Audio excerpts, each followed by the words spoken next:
નમસ્કાર વિદ્યાર્થી મિત્રો, આજે લેક્ચર નંબર 13 આજે ખૂબ જ સરસ મજાનો નિયમ ભણવાનો છે, કિર્ચોફનો નિયમ.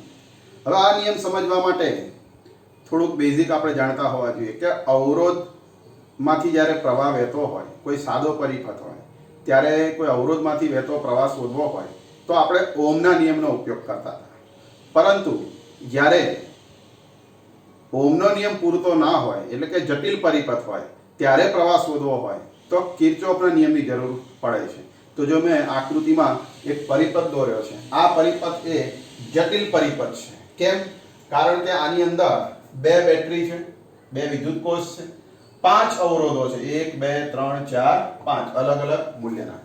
તો આ પરિપથમાં આ અવરોધો વિદ્યુત કોષો એ જટિલ રીતે જોડાયેલા છે, શ્રેણી કે સમાંતરમાં છે એવું આપણે સ્પષ્ટ કહી શકતા નથી. તો આવો જે પરિપથ છે એમાં પ્રવાહ શોધવો હોય, આ અવરોધમાંથી આ અવરોધમાંથી આ અવરોધમાંથી, અથવા તો વિદ્યુત સ્થિતિમાનનો તફાવત શોધવો હોય તો આપણે કિર્ચોફના નિયમની જરૂર પડે છે. તો એ સમજવા ત્રણ શબ્દો પહેલા સમજી લઈએ. નેટવર્ક એટલે શું, જંકશન એટલે શું અને લૂપ એટલે શું.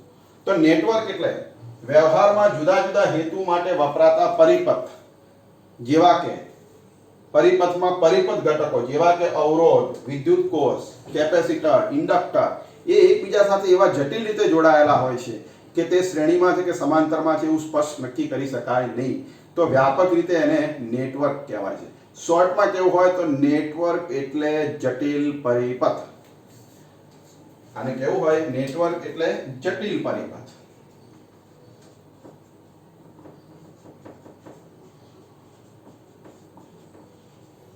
હવે જંકશન કોને કહેવાય? બીજો એક શબ્દ અગત્યનો જંકશન છે. તો આ નેટવર્કમાં જે બિંદુ પાસે બે કરતા વધુ વાહકો ભેગા મળતા હોય, એટલે કે ઓછામાં ઓછા 3 અને વધુ ગમે તેટલા, તો એને કહેવાય જંકશન. તો જે બિંદુ પાસે બે કરતા વધુ વાહકો ભેગા મળે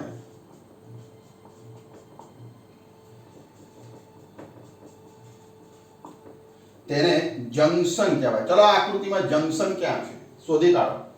આ એ ને જંકશન કહેવાય તો ચેક કરો. બે કરતા વધુ વાહકો ભેગા મળે છે? હા, મળે છે. 1 2 3. તો આ જંકશન છે. અહીંયા બે કરતા વધુ વાહક ભેગા મળે છે ડી પાસે, 1 2 3. તો હા, ડી જંકશન કહેવાય. ચલો આને જંકશન કહેવાય? ના. કેમ? બે જ વાહકો ભેગા મળે, 1 અને 2. આને કહેવાય? ના, 1 અને 2. તો આ આકૃતિમાં કેટલા જંકશનો છે શોધી કાઢો. કુલ 1 2 3 કે 4 કે 6. તો જુઓ, આ એક જંકશન અને આ બીજું જંકશન. આ માત્ર એ અને ડી આ બે જ જંકશન છે, બાકીના આ બધા કોઈ જંકશનો નથી. તો આવી રીતે બે કરતા વધુ વાહકો ભેગા મળે એને જંકશન કહેવાય. લૂપ કોને કહેવાય? ત્રીજો શબ્દ છે અગત્યનો, લૂપ. વાહકોથી બનતા બંધ પરિપથ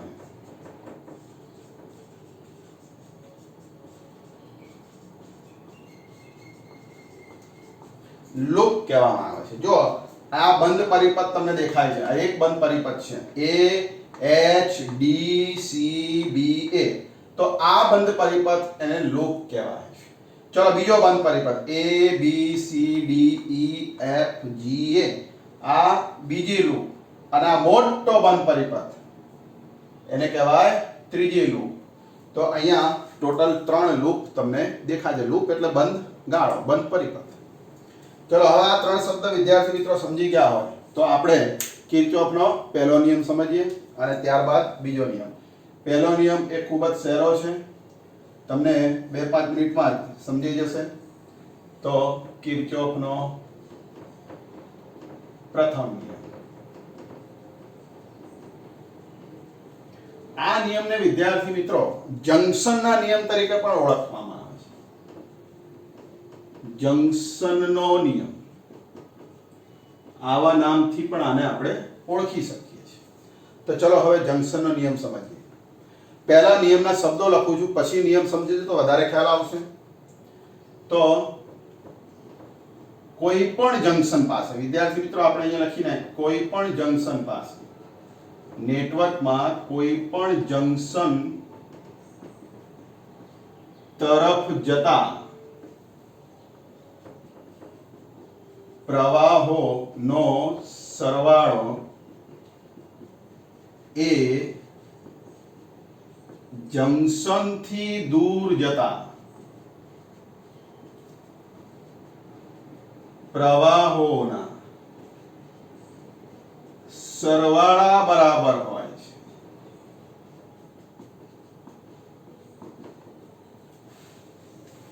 જો આના શબ્દો કે જંકશન તરફ જતા પ્રવાહનો સરવાળો એ જંકશન તરફ જતા પ્રવાહનો સરવાળો જંકશનથી દૂર જતા પ્રવાહના સરવાળા બરાબર હોય છે. તો આનો અર્થ સમજવા આપણે આકૃતિનો સહારો લઈએ. અહીંયા આકૃતિ બોર્ડ પર દોરી છે. આ વિદ્યુત પરિપથમાં જુઓ તમે કે જંકશન ક્યાં છે. કોઈ પણ એક જંકશન લો, કાં તો એ લો કાં તો ડી લો. ચલો એ જંકશન લઈએ. તો એ જંકશન પાસે જો આ નિયમનો ઉપયોગ કરવામાં આવે કે આ નિયમને આપણે લખીએ તો જંકશન તરફ જતો પ્રવાહ એટલે આ I3 છે એ તરફ જંકશન તરફ જતો પ્રવાહ છે. એટલે કે દાખલ થતો પ્રવાહ, જંકશનમાં અંદર જતો, દાખલ થતો, એટલે કે જંકશનમાં જતો પ્રવાહ I3 છે, દાખલ થતો પ્રવાહ. અને દૂર જતા પ્રવાહનો સરવાળો એટલે આ જંકશનથી દૂર જતા પ્રવાહ એટલે I1 અને I2 એ જંકશનથી દૂર જાય છે એટલે I1 I2 એ બેનો સરવાળો. એટલે નિયમ શું છે? જંકશન તરફ જતા પ્રવાહનો સરવાળો એટલે I3 જંકશન તરફ, I1 અને I2 એ જંકશનથી દૂર જતા પ્રવાહો છે અને એનો સરવાળો એ સમાન એટલે કે બંને બરાબર હોય છે. જંકશન તરફ જતો પ્રવાહ અને જંકશનથી દૂર જતો પ્રવાહનો સરવાળો એ એક સરખો હોય છે એવો આનો અર્થ થાય છે. માની લો વિદ્યાર્થી મિત્રો કે આ પ્રવાહનું મૂલ્ય 5 એમ્પિયર હોય તો આનું મૂલ્ય 3 અને 2 એમ એ બેનો સરવાળો પણ શું થાય? 5 થાય. હવે આપણે આ જે નિયમ છે એને તમે ડી પાસે લખો તો આ I1 પ્રવાહ છે એ અહીંથી ગતિ કરી અને અહીંથી અંદર જશે એટલે કે આ દાખલ થશે, ડી પાસે દાખલ થતો ગયો. પછી એવી રીતે અહીંયા I2 પ્રવાહ છે એ અહીંથી અંદર જશે એટલે આ પણ ડી પાસે દાખલ થતો પ્રવાહ અને એ પ્રવાહ અહીંથી બહાર જશે એટલે અહીંયા I3 પ્રવાહ છે. તો અહીંયા તમે જો ડી પાસે પણ આ જ વસ્તુનું પુનરાવર્તન થશે કે I1 અને I2 એ દાખલ થતો પ્રવાહ, દાખલ થતો, અંદર જતો, અને આ બહાર જતો પ્રવાહ મતલબ I3 બહાર જતો. તો આ બંને પણ કેવા થશે? સરખા. વિદ્યાર્થી મિત્રો આની સાબિતી આપવી હોય તો પણ આપી શકાય. તો આની સાબિતી કે કોઈ પણ બિંદુ પાસે વિદ્યુતભાર સંરક્ષણનો નિયમ તમે જાણો છો કે સ્થાયી પ્રવાહમાં કોઈ પણ બિંદુ પાસે, આ બિંદુ હોય કે H કોઈ પણ બિંદુ હોય, દરેક બિંદુ પાસે વિદ્યુતભારનું સંરક્ષણ થાય છે. મતલબ કે વિદ્યુતભાર નાશ પામતો નથી કે વિદ્યુતભાર ઉદ્ભવતો નથી. એટલે કે જેટલો વિદ્યુતભાર દાખલ થાય એટલો જ વિદ્યુતભાર બહાર નીકળે. મતલબ કે આ બંને સમાન હોય છે. ધારો કે H બિંદુ પાસે વાત કરીએ તો H બિંદુ પાસે I1 પ્રવાહ અંદર જાય છે, દાખલ થાય છે અને સંરક્ષણના નિયમ અનુસાર જેટલો દાખલ થાય એટલો બહાર આવે એટલે I1 પ્રવાહ અહીંથી બહાર આવશે. એટલે આ જે નિયમ છે એ જંકશનને અથવા તો આ રેખા ઉપરના કોઈ પણ બિંદુએ પણ આ નિયમ લાગુ પાડી શકાય છે. એટલે કિર્ચોફનો પહેલો નિયમ કે કોઈ પણ જંકશન પાસે જંકશન તરફ જતા પ્રવાહોનો સરવાળો અને દૂર જતા પ્રવાહનો સરવાળો સમાન હોય છે. તો આવું આપણે યાદ રાખીશું. એટલે આપણે અહીંયા H પાસે I1 પ્રવાહ અંદર જાય છે એટલે કે દાખલ થાય છે અને I1 પ્રવાહ એ બહાર નીકળે છે. તો આવી રીતે આપણે યાદ રાખીશું. તો વિદ્યાર્થી મિત્રો તમે આ પહેલો નિયમ સમજી ગયા હશો. હવે આપણે કિર્ચોફના બીજા નિયમ તરફ આગળ વધીએ. કિર્ચોફનો જે બીજો નિયમ છે એ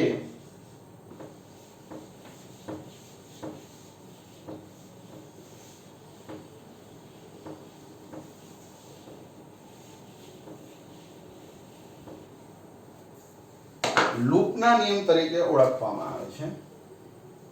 બીજો નિયમ એને લૂપનો નિયમ અથવા તો બંધ ગાળાનો નિયમ આવા નામથી પણ આને ઓળખવામાં આવે છે. તો આ નિયમના શબ્દો આ પ્રમાણે છે કે અવરોધો અને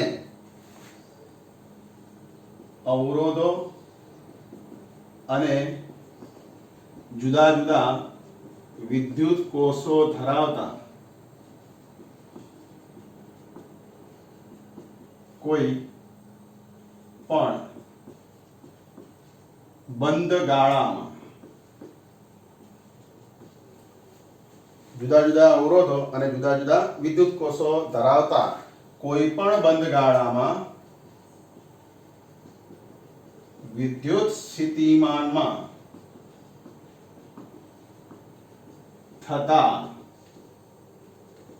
ફેરફારોનો બાહ્યિક સરવાળો શૂન્ય હોય છે. ફરીથી વિદ્યાર્થી મિત્રો, અવરોધો અને વિદ્યુત કોષો ધરાવતા કોઈ પણ બંધ ગાળામાં વિદ્યુત સ્થિતિમાનના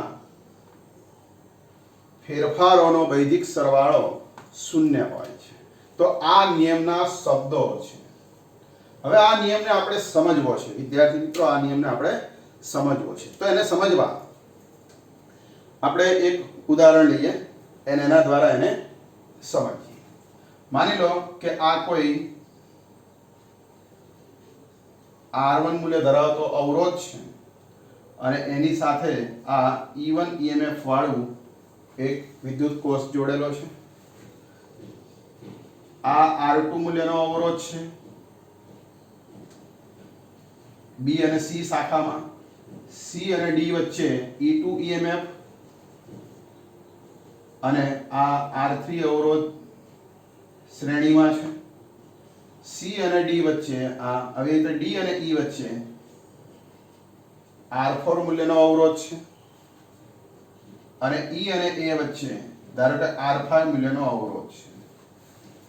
તો આ એક બંધ ગાળો છે, બંધ પરિપથ છે. આ નેટવર્કનો એક ભાગ છે. આ નેટવર્કનો એક ભાગ છે. બીજું બધું પણ જોડાયેલું હોઈ શકે છે. આ એક બંધ ગાળો છે એવું આપણે ધારી લઈશું.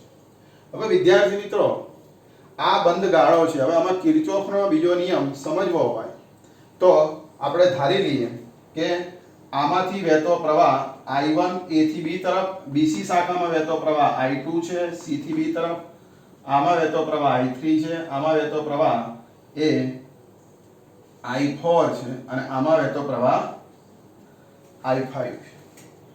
હવે વિદ્યાર્થી મિત્રો, આ કિર્ચોફનો જેમ પહેલો નિયમ વાત કરી કે વિદ્યુતભારના સંરક્ષણના નિયમ પર આધારિત છે, એમાં કિર્ચોફનો બીજો નિયમ એ ઊર્જા સંરક્ષણના નિયમ પર આધારિત છે, વિદ્યુત સ્થિતિમાનની એક મૂલ્યતા પર આધારિત છે. તો એનો અર્થ શું થાય? વિદ્યુત સ્થિતિમાનની એક મૂલ્યતાનો અર્થ એવો થાય કે ધારો કે A બિંદુ પાસે વિદ્યુત સ્થિતિમાન VA હોય, ધારી લો. હવે A થી આમ મુસાફરી આપણે શરૂ કરીએ. ધારો કે સમઘડી અથવા વિષમઘડી, માની લો આ સમઘડી દિશા છે. એ બિંદુએથી આ બંધ ગાળા પર સમઘડી દિશામાં જો મુસાફરી શરૂ કરીએ અને અવરોધ વિદ્યુત કોષમાં જે વિદ્યુત સ્થિતિમાનના ફેરફારો છે નોંધતા જઈએ, એનો વૈદિક સરવાળો કરતા જઈએ અને પાછા હતા ત્યાં એ બિંદુએ આવીએ અને એ વિદ્યુત સ્થિતિમાનનો જે ફેરફારોનો વૈદિક સરવાળો એ કરતા જઈએ અને એ પાસે એટલું જ વિદ્યુત સ્થિતિમાન મળે જેટલું પહેલા હતું. માની લો કે એ પાસે વિદ્યુત સ્થિતિમાન VA હોય અને તમે પાછા આવો અને એટલું જ સ્થિતિમાન મળે VA, તો એનો અર્થ એવો થાય કે આ બધાના વિદ્યુત સ્થિતિમાનના ફેરફારોનો વૈદિક સરવાળો એ શૂન્ય થાય છે. એટલે કે આ નિયમ સાબિત થાય છે.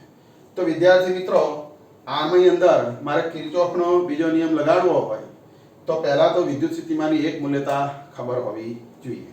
હવે ચલો આ નિયમને લગાડવા માટે બે ચોક્કસ નિયમો છે એ આપણે યાદ રાખીશું. આ નિયમને સમજવા બે નાના નિયમો છે એ આપણે યાદ રાખીશું અને પછી આપણે આને સારી રીતે સમજી શકીશું. ચલો હવે આ નિયમનો ઉપયોગ કરવો હોય કિર્ચોફના બીજા નિયમનો, તો બે નિયમોમાં પહેલો નિયમ, પહેલા તો આપણી મુસાફરીની દિશા આપણે ધારવાની. આ આપણી મુસાફરીની દિશા છે. કઈ ધારી છે મેં? સમઘડી. પછી તમારે કોઈ બિંદુ ધારવાનું. ધારો કે એ બિંદુ છે, તો એ બિંદુ પાસે વિદ્યુત સ્થિતિમાન કેટલું છે? VA. કેટલું છે? VA.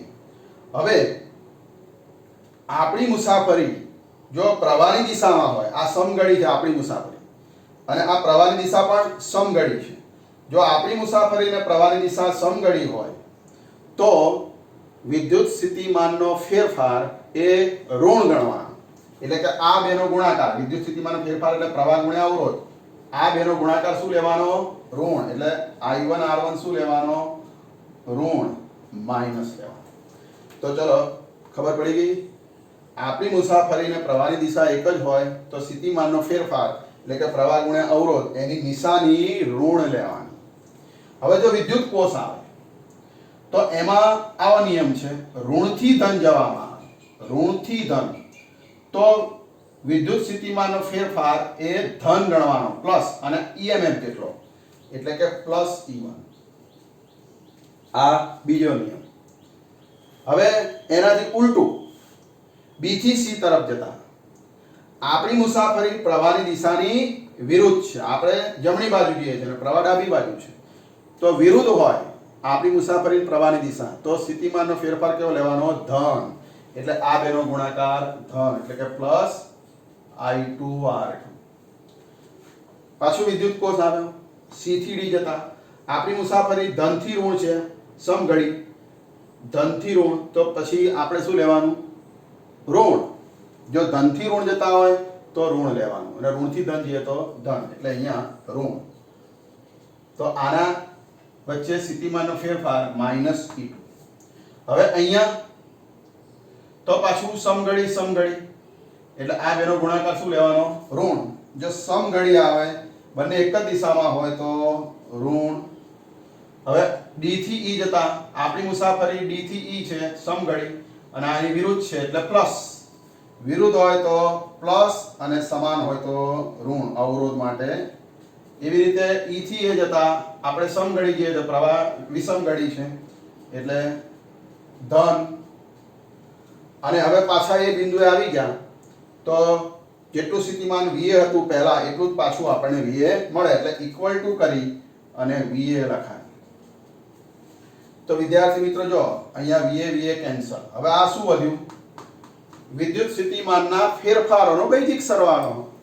આ વિદ્યુત સ્થિતિમાનનો ફેરફાર R1 ના બે છેડા વચ્ચે, આ પણ વિદ્યુત સ્થિતિમાનનો ફેરફાર વિદ્યુત કોષના બે છેડા વચ્ચે, પ્રથમ વિદ્યુત કોષના બીજા અવરોધના બે છેડા વચ્ચે, આ બીજા વિદ્યુત કોષના બે છેડા વચ્ચે. તો આ બધાનો બૈજિક સરવાળો, પ્લસ ઓર માઈનસ એટલે બૈજિક સરવાળો, એ કેવો થાય છે? આ બંને ઉડી જતા શૂન્ય થઈ જાય છે. એટલે આને કેવી રીતે લખાય? તો કે વિદ્યુત સ્થિતિમાનના ફેરફારોનો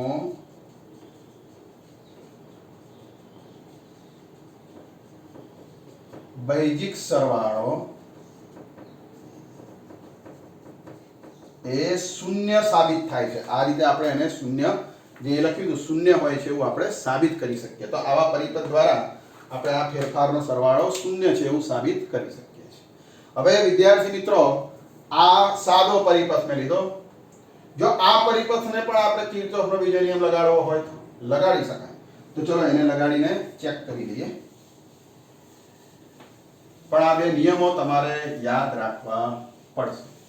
તો નિયમો તમારે યાદ રાખવાના છે, જેને સંજ્ઞા પદ્ધતિ આવા નામથી પણ યાદ રાખી શકો છો. તો હું ફરીથી એકવાર સંજ્ઞા પદ્ધતિ અહીંયા બોર્ડ ઉપર લખું છું. જે વિદ્યાર્થી મિત્રોને યાદ ના રહે એ આ સંજ્ઞા પદ્ધતિ એ લખી લેશે.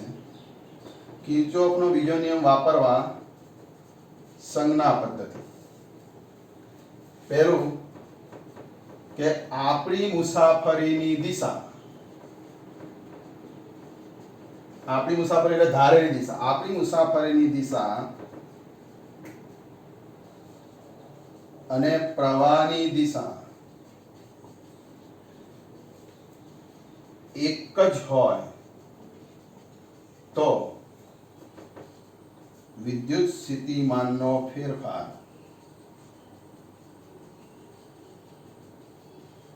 ધન ગણવો, સોરી એક જ દિશા હોય તો ઋણ ગણવો, અને વિરુદ્ધ હોય તો વિદ્યુત સ્થિતિમાનનો ફેરફાર ધન ગણવો.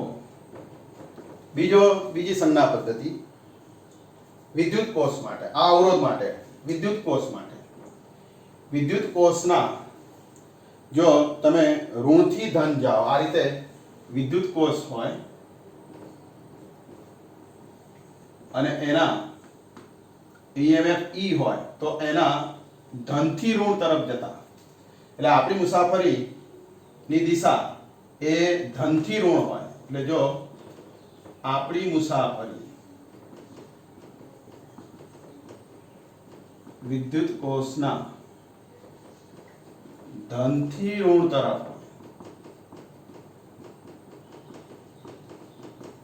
તો EMF એટલે કે વિદ્યુત સ્થિતિમાનનો ફેરફાર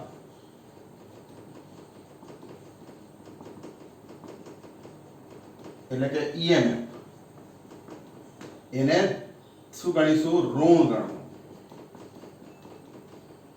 ઋણ ગણવું. અને તેનાથી ઉલટું હોય જો ઋણથી ધન હોય, એટલે કે આ રીતે આપણી મુસાફરી ઋણથી ધન હોય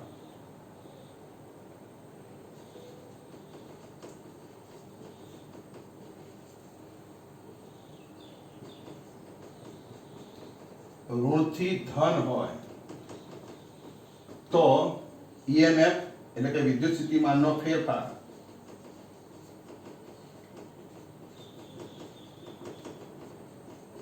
જેને EMF કહીએ તો એ ધન ગણવું. તો વિદ્યાર્થી મિત્રો, જો આ બે સંજ્ઞા પદ્ધતિ તમને યાદ રહી ગઈ કે આ અવરોધમાં આપણી મુસાફરીની પ્રવાહની દિશા એક હોય તો ઋણ વિદ્યુત સ્થિતિમાનનો ફેરફાર, વિરુદ્ધ હોય તો ધન. એવી રીતે વિદ્યુત કોષમાં ધનથી ઋણ હોય આપણી મુસાફરી તો વિદ્યુત સ્થિતિમાન E જેટલું ધન ગણવાનું. ઋણથી ધન હોય આપણી મુસાફરી તો વિદ્યુત સ્થિતિમાનનો જે ફેરફાર EMF જેટલો એ ધન ગણવાનો.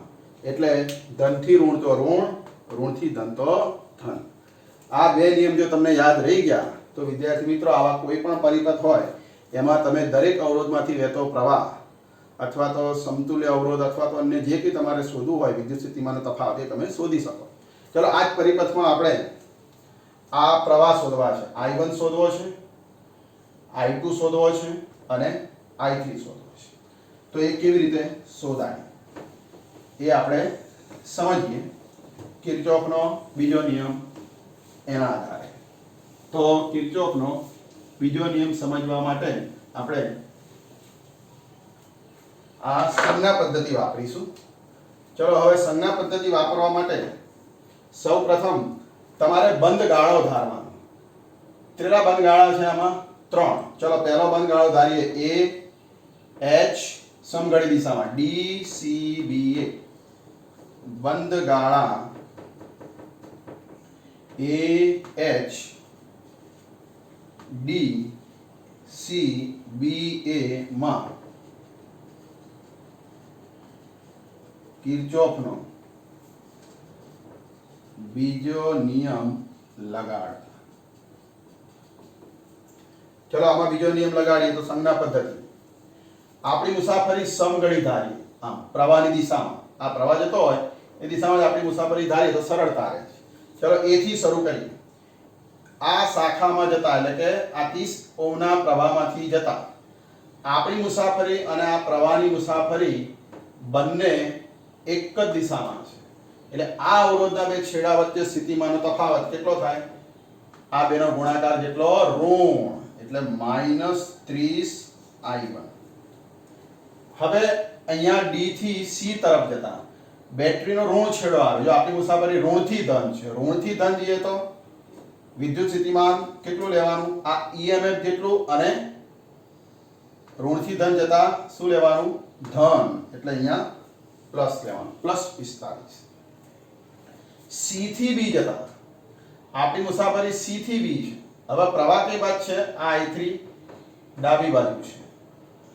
તો તો આપણી મુસાફરી પણ ડાબી બાજુ, પ્રવાહ પણ ડાબી બાજુ, એટલે I3 ગુણ્યા 1 શું લેવાનું? ઋણ. બંને એક જ દિશામાં હોય તો ઋણ. I3 ગુણ્યા 1 એક નથી લખતા પણ નિશાની માઈનસ. એવી રીતે 40 ઓહ્મના અવરોધમાંથી પણ પ્રવાહ અંદર જાય I3 જેટલો. તો આપણી મુસાફરી આ પ્રમાણે ડાબી બાજુ, પ્રવાહ પણ ડાબી બાજુ, એટલે આ બેનો ગુણાકાર શું થશે? ઋણ -40I3. અને હમણાં આપણે આગળ શું ભણ્યા? કિર્ચોફનો બીજો નિયમ કે આ બધા વૈજિક સરવાળો, આ ફેરફારોનો શૂન્ય થાય. તો હવે આને મારે સમીકરણ સ્વરૂપે લખવું હોય તો સૌથી પહેલા -30I1, પછી I3 40 ને 1 41 ઓછા 41I3 અને વત્તા 45 બરાબર 0. તો વિદ્યાર્થી મિત્રો, આ કિર્ચોફના બીજા નિયમને આધારે આ જે પહેલી લૂપ છે ઉપરની, એના માટે આ વિદ્યુત સ્થિતિમાનના ફેરફારનો સરવાળો એ આવી રીતે લખી શકાય. એને સમીકરણ નંબર 1 આપીશું. હવે આપણે બીજો બંધગાળો લઈએ, મોટો બંધગાળો AHDEFGA. હવે AHDEFGA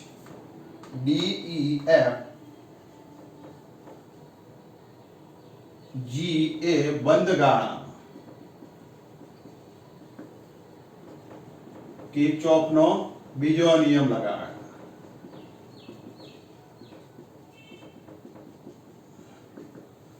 હવે પાછો પેલી સંજ્ઞા પદ્ધતિ યાદ કરો કે પહેલા આપણી મુસાફરીની દિશા ધારી લો. ચલો, આપણી મુસાફરીની દિશા આ જ છે, સમઘડી, એટલે કે આમ સમઘડી. ચલો અહીંથી શરૂ કરો.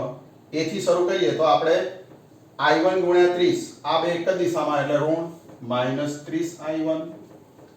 હવે D થી E જતા આપણી મુસાફરી સમઘડી અને આ પ્રવાહ વિષમઘડી છે, એટલે આ બેનો ગુણાકાર વિરુદ્ધ છે, એટલે +20I2. ચલો, હવે અહીંયા પ્રવાહ I2 ની વિરુદ્ધ આપણે સમઘડી જઈ રહ્યા છે અને આ પ્રવાહ વિરુદ્ધ છે, એટલે આ બેનો ગુણાકાર પ્લસ વિરુદ્ધ છે એટલે પ્લસ. અને બેટરીના ધનથી ઋણ સમઘડી જવાનું છે. ધનથી ઋણ તો ઋણ, અને વિદ્યુત સ્થિતિમાનનો તફાવત EMF જેટલો એટલે 80 અને ઋણ એટલે માઈનસ. અને ફેરફારો, આ બધા ફેરફારોનો વૈજિક સરવાળો શું લેવાનો? 0 લેવાનો. તો વિદ્યાર્થી મિત્રો, આ બીજું સમીકરણ બન્યું. આનું સાદુરૂપ આપીએ તો 2 માં 2 ઉમેરી દઈએ તો -30I1 અને વત્તા 21I2 ઓછા 80 બરાબર 0. આને સમીકરણ નંબર 2 આપીશું. હવે ત્રીજું એક સમીકરણ બનાવીએ. નીચેનો બંધગાળો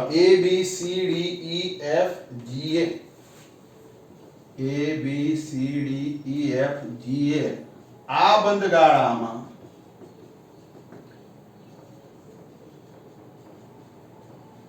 કિર્ચોફનો બીજો નિયમ લગાડ.